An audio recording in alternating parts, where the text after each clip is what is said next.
Dead by Daylight and its killers may all function in different ways with how their powers interact with the survivors, but one thing that they all share is add-ons. Add-ons allow you to change how your killers can sometimes play or enhance it in other ways.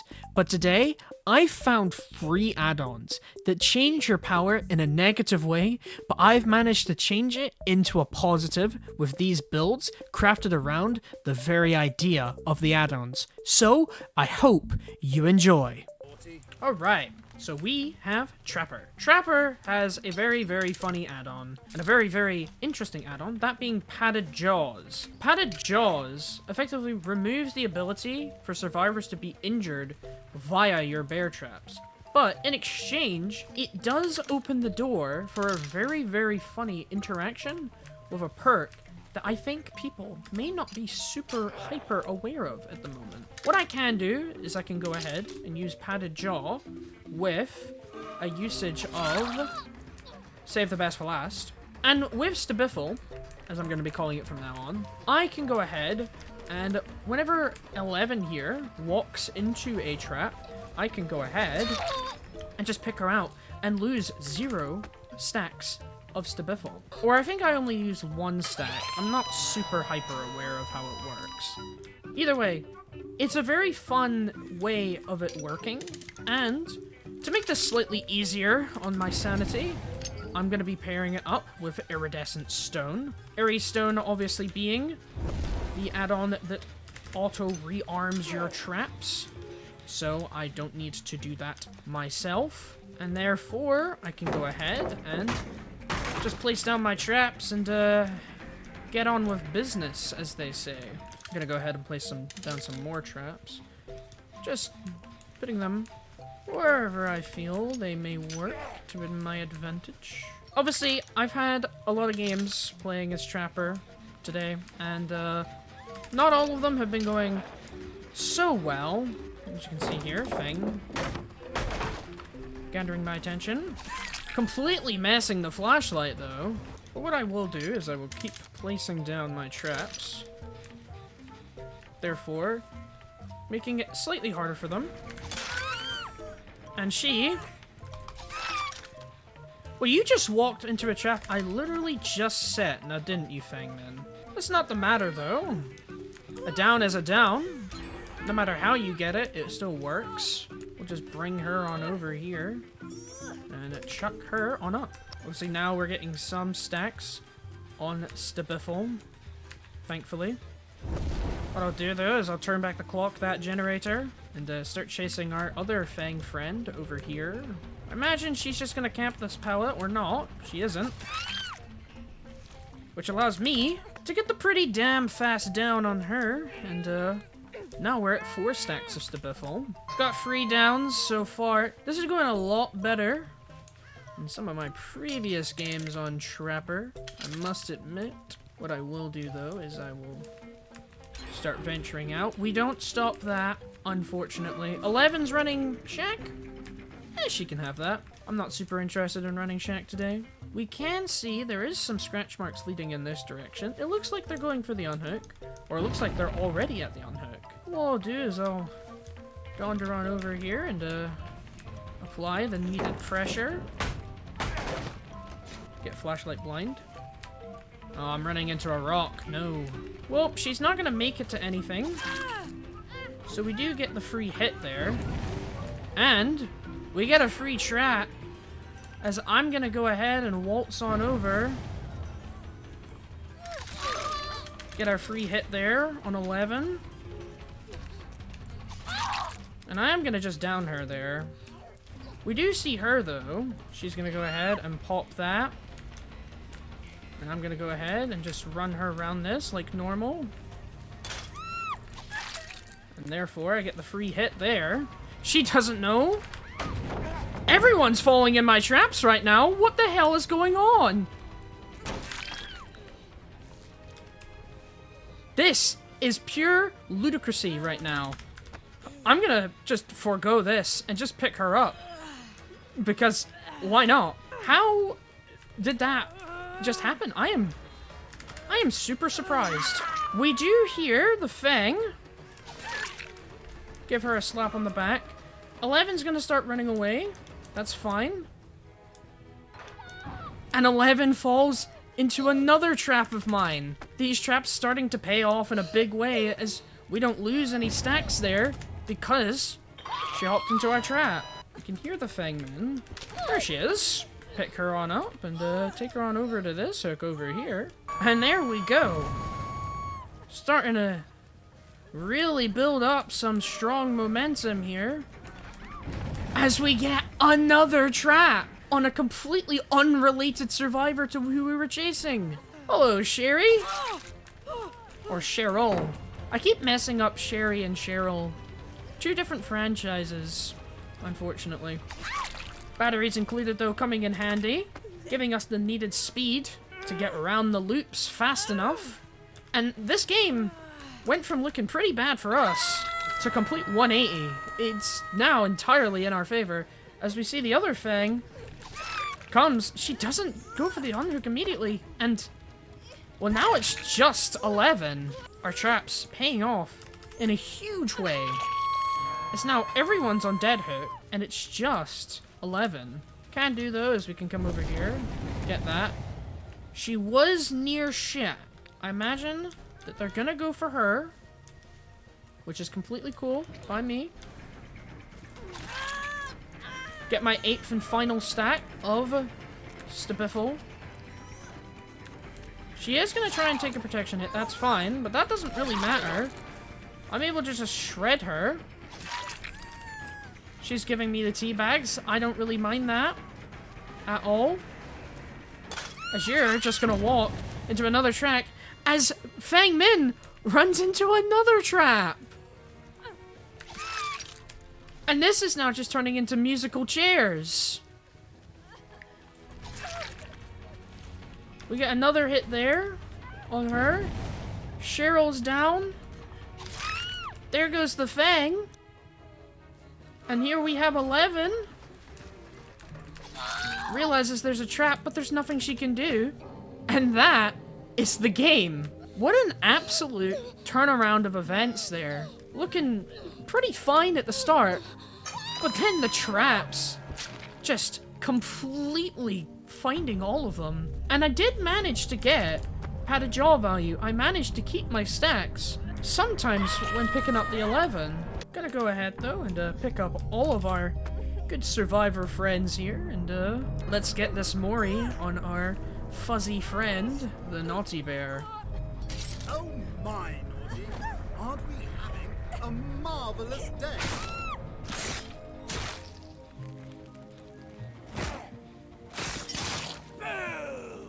Well, there you go. The absolute snowball of the century, if I do say so myself. Even the Sherry can recognize it. There you go. The padded jaw value of dreams, as you could say. But yeah, on to the next one. Alright, our next killer is a bit of a weird one. We have Nurse. I'm not normally known for Nurse gameplay, but I managed to find a bit of a funny add-on, or a bit of a funny way to use said add-on. And that is what's going to happen right now. We lose all of our blinks, but in exchange... Oh, I just barely missed. In exchange, we go 4.6 as Nurse. So we turn into a regular M1 killer. So what I've done is I've made a very strong M1 based build to play as on Nurse. And most survivors just don't really expect a Nurse to just walk them down. So let's just see how well this can work for me here. Because we do have Lara here. What I'll do though is I'll throw her up on a hook there, and now we'll just keep chasing. I feel like most people aren't expecting this kind of gameplay from a Nurse, so it's kind of surprising to see a Nurse just start walking you down. So I imagine a lot of them aren't realistically going to be prepared for something like this. However, our time did run up with our very funny add-on. I miss. That's unfortunate, but we do go ahead and, well, we do actually get a faster recharge because of it. And we do get the Claudette there, which means we can go ahead and start being our 4.6 self again. It is rather humorous just watching a nurse speed up and start chasing a survivor, and I think a lot of people would find this rather hilarious. This build was suggested to me by a viewer of mine on my Twitch. Obviously, if you'd like to go, it's in the description below. But yeah, we managed to get a 4K out of this, and because of it, I figured why not show it off to my YouTube audience as well, and go ahead and see what people really think about this build, and see if people can get the same kind of result of this as myself. We are, however, facing some survivors that are playing quite smart. But here's Lara Croft. Fortunately, our 4.6 just ran out. As I'm blinking in the wrong direction there. Unfortunate.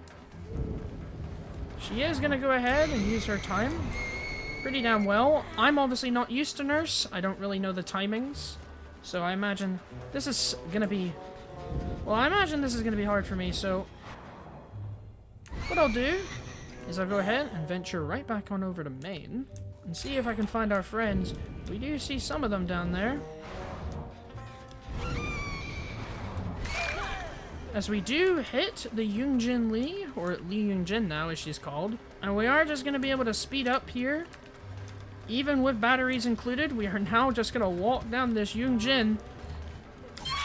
As there you go. Absolutely walking her down. It is rather hilarious, I must admit. It's not a very useful build. Obviously, Nurse's strength comes in her ability to use her blinks, so I would say don't expect much out of this build if you do use it. But if you do want to troll people, if you do want to make people wonder what the hell you're doing, it is pretty hilarious to just watch a Nurse randomly just become a 1.6 or 4.6 killer and just start running you down.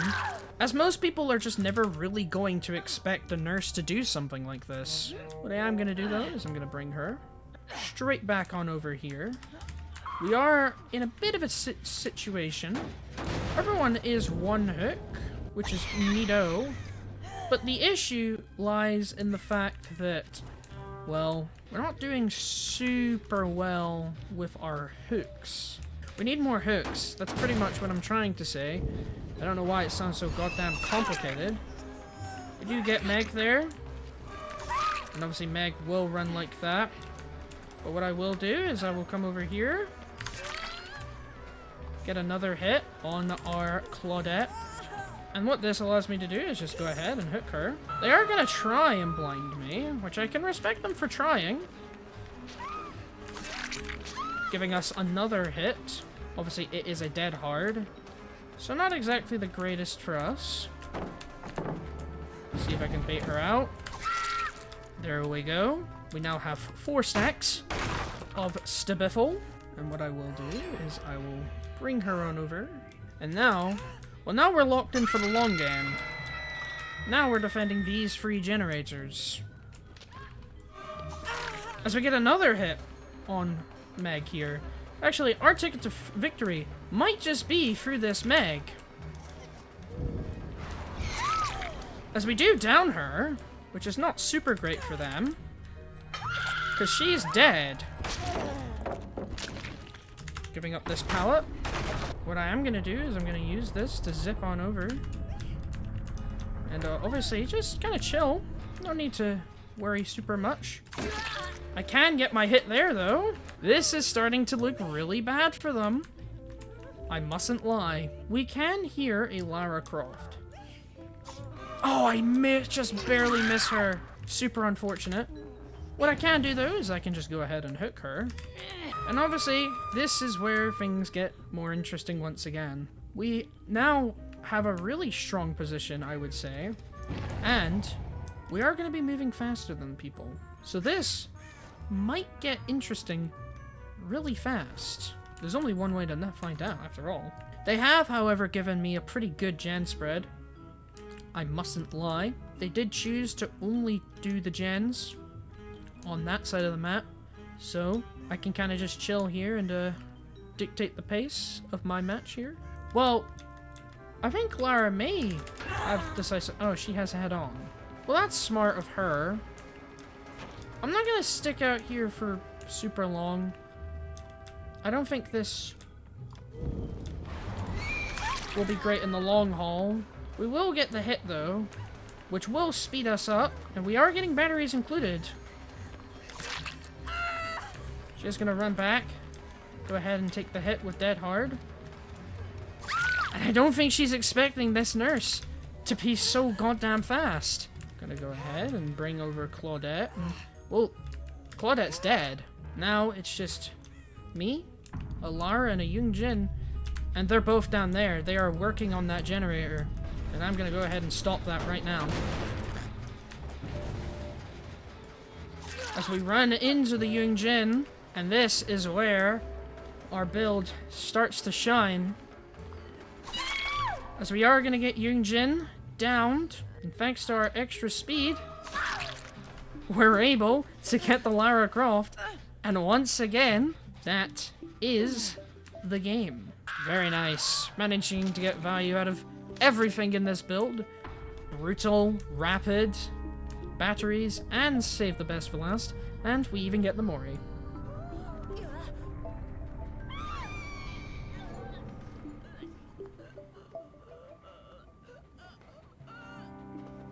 There you go. A pretty funny build on the nurse, but still managing to get the value that was needed out of me. But yeah, let's go ahead and get on to our final add-on for today.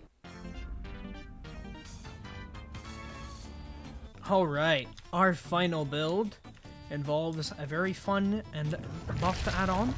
That being Pizza Goggles on Henry. Pizza Goggles pretty much makes it so that our undergate attack is, well, this.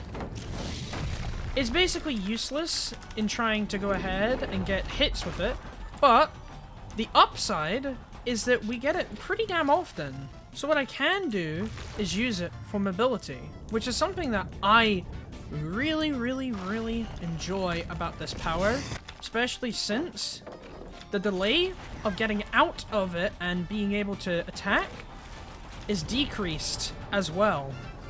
As we start our chase with Sable here.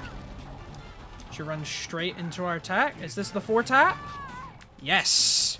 We get the quick 4-tap on the Sable. There we go. We're running this with... Oh, she DC'd. We're running this with a very funny Scourge build. Obviously, we have the 4 main Scourge that I'd say are pretty damn good. That being Pain Res. I forget the rest of them. The title cards will tell you what they do. I'm not trying to be dumb. I genuinely can't think about them right now. And I'm really not smart. As we get Nancy there, thankfully. So we have Jagged Compass, Pain Res, Floods of Rage, and Gift of Pain. Pretty much allowing us to see where people are when they get unhooked. They repair slower, we know which generator is progressing, and we get a pretty nice clump of progression off anytime we hook on a generator. Or on a hook. So Carlos avoids there. Nice. As he doesn't back out either, so he's just running. We do hit him there though. He's not backing out of that either. The random gas doesn't pay off. He is running into us, which does allow for us to re-enter World Breaker. As we do hit him there. And our ability to see auras, giving us a massive amount of value. Can't see her through the corn. I'm blind. I love this corn. What I'll do though is I'll come back over and find Carlos. Have I lost Carlos completely? Oh dear. I can't find him. We can't find him. Great. I'm just gonna go chase someone else then. I'm gonna go chase the bot called Sable Ward. I have no idea where that Carlos went off to, but seeing as how I have no idea, it does just make it pretty damn easy for me to immediately choose to go after someone else, and yeah, let's just go ahead and hook Sable Ward instead. Get more info as to where they are. thankfully, the gen, showing us the most progressed gen. I will have a quick check. There is someone here. It is Nancy. I'm gonna come out here. That way I don't have the delay. Roller skates giving us the value that we need. And there's Carlos. Gonna hit him with another stack. And now he is fully world breakered, so when the time comes, we'll go ahead and get ourselves a quick down. A lot of notifications going off, but it doesn't matter as long as we get Carlos. He does have a crawl build. I figured as much. I'm gonna go ahead and just put him here. Get another usage out of Pain Res, obviously. Check up on our gen. They aren't working on it, so it is going to start regressing. And we do have Sable here. And I think, you know what? Let's just get the bot so that we can deal with it no longer. There we go. The bot's now dead. We're gonna have a look at our aura reading. We can see that they are on that generator right there, right in front of us. And now, Nancy and Carlos, obviously repairing the generators. Or, only Nancy right now. Carlos is not healed. Once he is healed though, minus 16%. Right now, actually, because he just healed. And they're gonna be repairing the generators slower. And we already have someone dead at 5. Not great for them. What I will do though is I will chase our good friend Carlos. He does have the dramaturgy. Not that it helps him escape us. They do complete the gen. That's fine. I'm gonna keep chasing Carlos here. No reason not to. We're gonna go ahead and take that ability to vault that away from him. We get him there through the wall. And obviously he is just gonna run straight into that one there. What I will do though is I will walk him on over. They are on this generator. As we can just see Nancy chilling there. So I'll chuck him up on there and go ahead and kick this. And I guarantee you, that's Gift of Pain coming in with the minus 16%, stopping the Nancy from being able to finish it.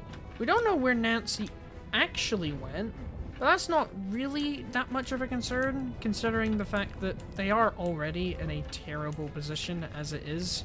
As we do find 11, she does have Sprint Burst. Hopefully Nancy unhooks. That way we can get some value from our perk. As you can see there, the unhook coming in, and we just see her aura, which completely ruins any and all ability to be able to track, or completely removes her ability to not be tracked. And we're gonna get Pain Res to go off, which as you can see there, is on that generator, which will prevent them from doing it. They are going to try and commit the generator though. Don't think she understands. I don't really care much about it. I'm just gonna hit you with this. I'm sorry, Nancy. It has to happen. Well, what are you doing? I don't think you're running anywhere, buddy. And that, well, that's the game again. Gonna throw Nancy on over there and just waltz on over to Carlos here. And that will be the game once again. Sable ruining this match, unfortunately, but still a good showcase of how strong the add-on of Pizza Goggles now can be if used in the correct manner. And yeah, giving us the nice and easy 4K on the board. Well, there you have it. Free, really funny add-ons, but free ways to get maximum value out of them. I really think that you could try these builds out and get some huge value out of them, but yeah. If you've made it to this part of the video, first I'd like to say thanks. I'm sorry for the gap in the videos. I had a lot to do these past 3 weeks, so hopefully this is it for now and I can continue making these videos weekly. As always, your support means the world, and I hope you have a good rest of your day.